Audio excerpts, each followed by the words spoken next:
Galera, vamos dar uma olhada aqui no que o Mauro César e a rapaziada lá da Jovem Pan Esportes comentaram aqui sobre o Flamengo, sobre o jogo do Flamengo, né, que teve aí contra o Bangu, sobre a garotada, né, o Mauro César defendeu a garotada aí, né, os jovens jogadores do Flamengo. Vamos dar uma olhada aqui no que ele falou. E é isso, os créditos do vídeo tá na descrição aqui, né, na descrição do vídeo aqui, então acompanhe aí, se inscreva aqui no canal. E vamos dar uma olhada aqui. Agora a gente vira a página, vamos falar do Flamengo, hein? Porque o Mengão, depois de 3 tropeços, conseguiu a sua primeira vitória no Campeonato Carioca e foi de goleada, hein? 5 para o Flamengo, 0 para o Bangu, lá no Castelão, em São Luís, capital do Maranhão.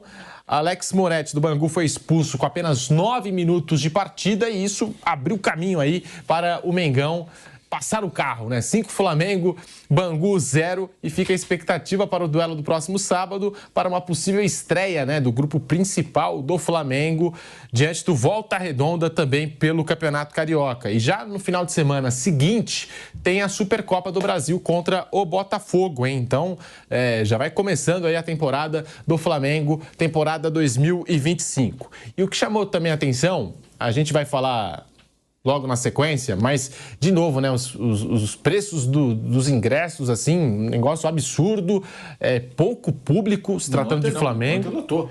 Ontem teve quase 40 mil. Mas, assim, a baixa média de público também chama atenção, né, A questão foi o seguinte, o jogo de ontem, quando foi anunciado que o Flamengo jogaria contra o Bangu, divulgaram como se fosse o time principal. Aí vendeu rápido. Porque o jogo contra o São Paulo foi no domingo. Em tese, daria tempo. Jogar no domingo, voltava para cá, mandava os jogadores para lá. Mas não foi o que aconteceu. Houve uma comunicação errada, não sei se má fé ou engano, equívoco dos organizadores, de quem compra o mando, né? Que o mando era do Bangu, inclusive. O mando era do Bangu. É Bangu e Flamengo. E aí o fim de semana também era, né, Mauro? Contra o Nova Iguaçu também era mando do Nova Iguaçu. Aí foi Flamengo. O outro anterior foi mando do Madureira. O Maracanã não está disponível nesse momento, né? Não, vai estar disponível já. Já vai estar disponível. Tem ninguém jogando, né? O Fluminense também tem jogado os seus jogos como mandante. Eles mexendo no gramado e tudo, mas agora vai voltar a ter jogo. Sábado o Flamengo joga com Volta Redonda, o bando do Volta Redonda, eu joguei em Brasília ainda, e aí depois vai jogar no Maracanã. Mas aí ontem encheu porque as pessoas compraram ingresso. Esperando. Até falei com um amigo meu que mora lá em São Luís, ele foi ao jogo, ele falou que todo mundo, tinha gente chegando no estádio achando que era o time principal. Pessoas menos informadas, digamos assim, né? Aí ontem teve público, ontem encheu por isso. O pessoal gostou, que foi 5-0, então não viram o time principal, mas viram uma goleada, e bem ou mal é o time, é o Campeonato Carioca, um jogo de 3 pontos, jogo oficial, amistoso. Aí ontem o pessoal ficou feliz. Na estreia em Sergipe, foram 3.793 pessoas, com uma média de ingresso de R$ 91. Na segunda rodada, o público foi de 3.614, no estádio Amigão, em Campina Grande, com uma média de ingresso de R$ 81. Na terceira rodada, em São Luís do Maranhão, foram 4.696 pessoas e a média do ingresso foi de R$ 40. E aí ontem essa média encheu. Eu não estou entendendo muito não, porque os ingressos são de 150 a 500 nesses jogos. Como é que é a média de R$ 80? Essa conta aí não estou entendendo muito não. E não vejo essa conta aí, tem que rever. Tá na pauta aqui, tá? Não, mas sério, os ingressos eram absurdos, de 150, 300, 350, 500 reais. Se o Emiliano faz a pauta, não acontece isso. A conta o Emiliano, foi feita, o Emiliano, filho do Ramon.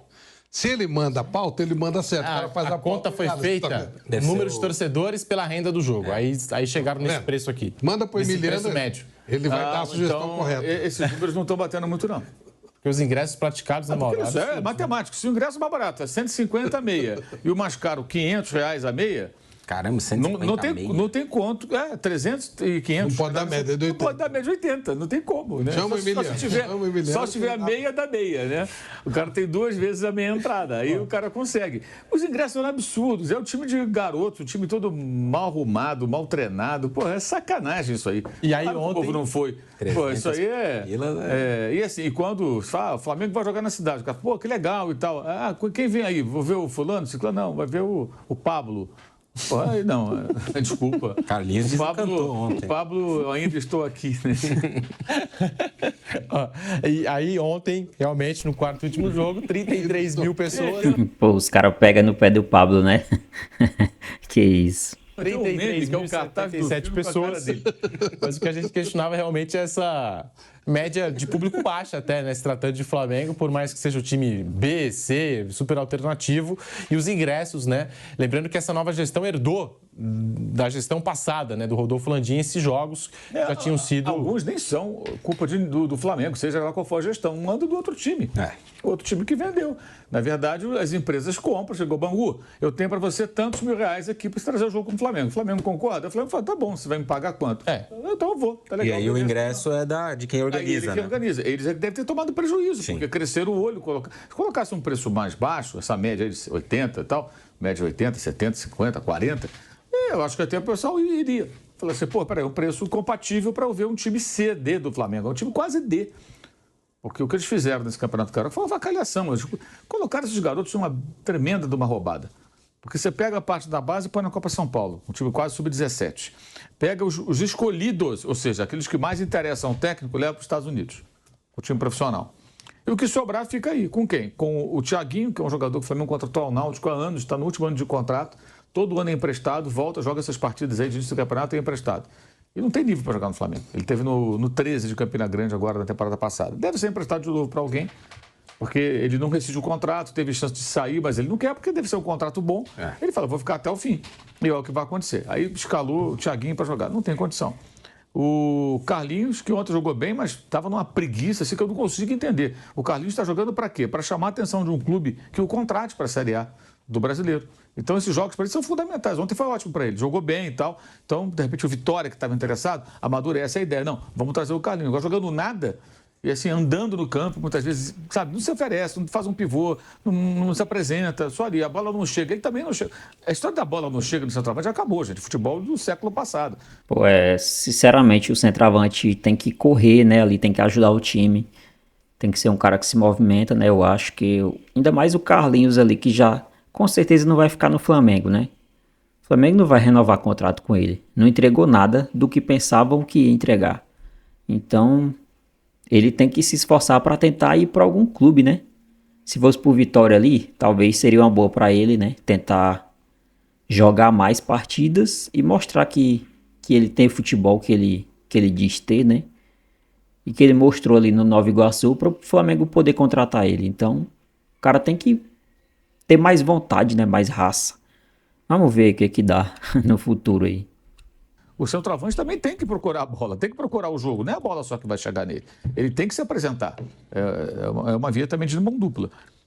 Mas estava muito mal. E o outro era o Pablo, que é um zagueiro, que já foi um bom zagueiro, mas que no ano passado ele foi emprestado ao Botafogo e ele não jogou uma partida inteira.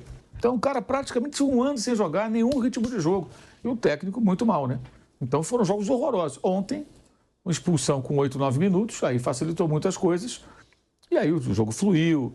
Até teve gente que falou assim, o Lohan saiu no segundo tempo, o time melhorou. Eu falei, amigo, não é que o Lohan saiu, o time melhorou. Entrou um volante, o João Alves. Melhorou porque os espaços vão ficando maiores. O time que joga desde os 8, 9 minutos com 10, à medida que o tempo passar, os espaços vão ficando gigantescos, porque não consegue mais marcar. O cara está correndo atrás o tempo todo. E ainda tem que fazer um esforço para tentar chegar no gol de vez em quando, né? Tentar dar um ataque, uma bola parada, um contragolpe, alguma coisa. Então o tempo vai passando, o Bangu vai ficando cada vez... O Bangu já é fraquíssimo o time, mais pregado. O técnico não mudou o time depois que teve a expulsão de um meio campista. Foi demitido, né? Foi demitido logo depois, continuou com um ataque original, tinha que ter tirado o homem da frente, colocado alguém para recompor o meio campo e se fechar. Duas linhas de 4, um cara na frente, seja o Deus quiser, é o básico. Quando você tem um homem a menos. A não ser quando você tem jogadores de um outro nível para se fazer uma... E não é um time modesto, né? Do Bangu.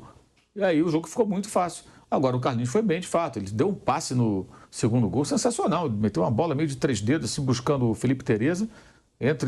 A bola passou do lado do zagueiro, o rapaz pegou a bola, cruzou. Aí o Wallace fez o gol, e depois fez 2 gols, finalizou bem, de canhota. E ontem se apresentou bem. Eu acho que ele ontem chamou bem a atenção dos que têm interesse no futebol dele. Mas assim, foi bom para os meninos, porque como foi facilitada a vitória pela expulsão, mas eles saíram com uma imagem positiva.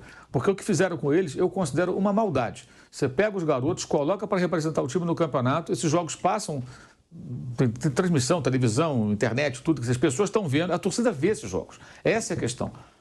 é o time principal no Campeonato Carioca. Não tem brasileiro agora, não tem Copa do Brasil, não tem Libertadores. Então você vai ver o Carioca, você vai ver o Paulista, vai ver o Mineiro, o Cruzeiro que perdeu ontem e a torcida reclamou. Barulho danado. Pois é, porque é o que tem. Então, qual o time que está jogando no Carioca? É esse, eu vou assistir. Aí os garotos entram em campo num time muito mal treinado, que os reforços são jogadores meio que renegados, né? O Carlinhos, o Felipe Luiz nem escala, não vai ficar. O Pablo ficou um ano emprestado. E o Thiaguinho, eu já acabei de explicar a situação dele. E é claro que ele não vai render. O time não anda, o time muito mal treinado, o time muito desencontrado, e aí perde jogos, aí o que acontece?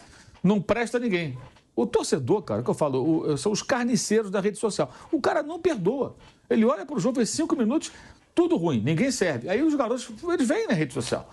A família vê, o pai vê, a mãe vê, o irmão, a namorada, os caras vão ficando, caramba, cara, eu não jogo nada. Quer dizer, aí o moleque já entra em campo nervosaço, sabendo que se ele errar um passe, alguma coisa, vai tomar porrada. O estádio cheio ainda é pior, né? Ontem com o estádio cheio, quer dizer, então para eles foi importante que eles conseguiram uma vitória expressiva, né? Eu já falei, né?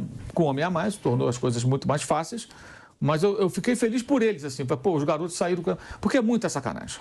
Eu acho muito. E já falei aqui, tem gente que fala, já está cornetando o Boto, corneto, sim. O Boto tinha que estar com os garotos, gente. Ele é o chefe do departamento de futebol. Chegou dos Estados Unidos, pegava o avião. O Cleiton jogou domingo contra São Paulo, foi para o Rio com os companheiros no voo que veio lá da Flórida e viajou para jogar ontem. Ele tinha que ter ido junto para chegar na concentração, reunir a rapaziada. Eles nem conhecem ele, né? Porque ele chegou, os caras já viajaram. Eu sou o Zé Boto, para quem não me conhece. Estou aqui para dar apoio para vocês. O início foi ruim, fiquem tranquilos. Eu acho que eu fosse ele, eu faria isso. Não, ninguém vai ser julgado aqui por algumas atuações num time que a gente teve que fazer às pressas. Parte da base estava nos Estados Unidos, que enfraqueceu esse time originalmente. Parte da base estava no time da Copinha. Talvez 1 ou 2 jogadores da Copinha pudessem ser aproveitados nessa equipe se você pegasse o supra-sumo da base. E esses garotos foram campeões da Libertadores Sub-20 e campeões mundiais Sub-20 ano passado. Agora ninguém presta. Peraí. Então o que fizeram, achei uma promoção ruim que expôs os garotos. E ontem eles conseguiram pelo menos se livrar de uma pecha de incompetente, de pernas de pau, que muita gente já estava atribuindo a eles. É claro que não vai todo mundo ali ser aproveitado pelo time profissional. Alguns vão fazer sucesso na carreira, outros não. É natural. De um time de... Você pega Corinthians e São Paulo, que estão na final da Copinha, quantos vão ser aproveitados no time profissional? Se aproveitar 1 ou 2 de cada time já é muito, porque a média é essa. A maioria é emprestada, é negociado, vai embora. É assim que funciona. É difícil você passar nesse filtro e chegar no time profissional grande, time grande, mesmo sendo da base de time grande. Não é fácil. Isso que o Palmeiras tem feito, aproveitando vários, é muito incomum, muito raro. É muito raro. É uma safra realmente muito boa, um grande trabalho que o Palmeiras tem feito. Então tem aproveitado esses garotos em grande quantidade. Mas não é o que a média apresenta, historicamente falando, né? Então, é claro que nem todos vão ficar. Mas todos eles estavam com o rótulo já sendo colocado por torcedores, que eu chamo esses carniceiros da rede social, que rapidamente já querem rotular. Então, acho que o Boto deveria ter ido, mas no final, teve um desfecho satisfatório para eles por conta do resultado da goleada. E até para o Carlinhos foi bom também, porque o Carlinhos agora acho que deixa uma imagem mais interessante para quem tiver interesse nele, porque eu não sei agora se ele vai jogar. No sábado, lá em Brasília, já vai ser o time principal. Evidente que o Felipe Luiz não deve colocar todo mundo, talvez não jogue ainda a Arrascaeta, que está voltando de uma cirurgia. O Cebolinha só essa semana começou a treinar com bola. Outros estão machucados, como o caso do Pedro, então obviamente não vai jogar. Mas já vai ser mais ou menos o time que jogou nos Estados Unidos contra São Paulo, creio eu. Daqueles jogadores vai sair a escalação inicial e ele não vai poder mudar os 11, né, no segundo tempo. Ele pode trocar só 5 jogadores. Então não vai ser aquela coisa meio festiva, né, de jogo amistoso, como foi esse São Paulo e Flamengo no último domingo. E aí vai ser o time em Brasília, deve ficar cheio, porque aí os caras vão fazer o primeiro jogo do ano. E o Flamengo melhorou a sua posição na tabela também, que era vergonhosa. Se perdesse ontem para o Bangu, seria a lanterna. Você imagina, se não tem o jogador expulso, o jogo fica encrencado, o Bangu teve chance, até com um jogador a menos. O goleiro do Diogo Alves fez boas defesas e o Bangu ganha de 1-0. E os garotos são ferrados, cara. Estão ferrados, eles descem no Rio, ninguém serve. Tudo perna de pau, manda todo mundo embora. É isso que eu vou falar. E isso tem impacto. Não sei se essa diretoria será como a anterior, que dava muito ouvido para a rede social. Mas tem impacto. Até impacto emocional, porque o cara está vendo isso. Todos eles estão na rede social. São meninos de 18, 19, 20 anos. Todos eles estão na rede social. E claro que o cara vê. O cara quer pouco que está falando de mim. Antigamente estava falando semana sobre as notas do jornal, né? Das atuações. Hoje é a rede social. Quer dizer, não é só o jornalista que vai lá dar a nota. É o torcedor que está na rede social. O cara gosta de ler o elogio. O Felipe Tereza, o menino tem feito gol sempre, jogou bem, deu uma assistência. Até família de jogador recebe mensagem. Família recebe mensagem. Então o garoto vê hoje o elogio, ele fica feliz. Pô, anima, dá um ânimo. O cara, pô, vai treinar mais feliz. Ele fala, cara, eu tenho chance, eu vou poder chegar. Porque, assim, e tem mais. Esses garotos, muitos deles, eles são a grande esperança das suas famílias, cara, para a mudança de vida. O caso do Lohan, que tem torcedor que acha que tem que vender por qualquer valor lá para o CSKA, eu acho um absurdo. Acho que é um cara que tem que ser lapidado. O garoto é da Cidade de Deus. Família grande e pobre. Cara, todas as esperanças dos familiares dele estão depositadas no futebol desse garoto. Não é de agora que ele tem 18, não. Desde que ele tinha 12, 13 e começou a jogar na base e se destacar. Então, ele continuou morando na comunidade. Agora que já está em condição, ele deve ter saído e tudo, imagino eu. Então, você está morando ali, naquela situação, lutando para sobreviver, os pais, a família e tal, e todo mundo esperando que você... Então, além de jogar por ele tem que jogar por... Isso é a história do futebol brasileiro, cara. De muitos e muitos jogadores. Aí você quer que o cara seja assim, aos 18 anos, maduro para lidar com essa questão pessoal, familiar, maduro para jogar bola como... Né? Não, ele tem defeitos, ele tem muito a corrigir, ele precisa amadurecer, ele precisa muita coisa, mas acho que o clube é que tem que dar esse suporte. Ou então faz o seguinte, pega, vende a preço de banana, como venderam lá nos anos 90. Venderam Júnior Baiano, Marquinho, Djalminha, Marcelinho, Paulo Nunes, vários jogadores campeões da Copinha, que foi uma safra do Flamengo naquela, tipo isso do Palmeiras agora, com vários para serem aproveitados, venderam tudo a preço de banana. Depois, pô, olha só, o Marcelinho Carioca, aí que ele virou Marcelinho Carioca, ele era só Marcelinho, né? Que tinha o Marcelinho Paulista, o volante também, no Corinthians. Aí ele vira Marcelinho Carioca. Virou ídolo do Corinthians, saiu a preço de banana do Flamengo. O Djalminha, preço de banana. Um jogador como o Djalminha, preço de banana. O Júnior Baiano veio parar no São Paulo. Venderam todo mundo a preço de banana. Porque ninguém prestava. Ninguém prestava. Era isso. Qualquer jogada ruim, qualquer partida não muito boa. Então, no final, acho que acabou sendo satisfatório. Mas acho que as pessoas deveriam pensar um pouquinho mais nisso, sabe? Acho que é muito cruel. Eles são garotos, cara.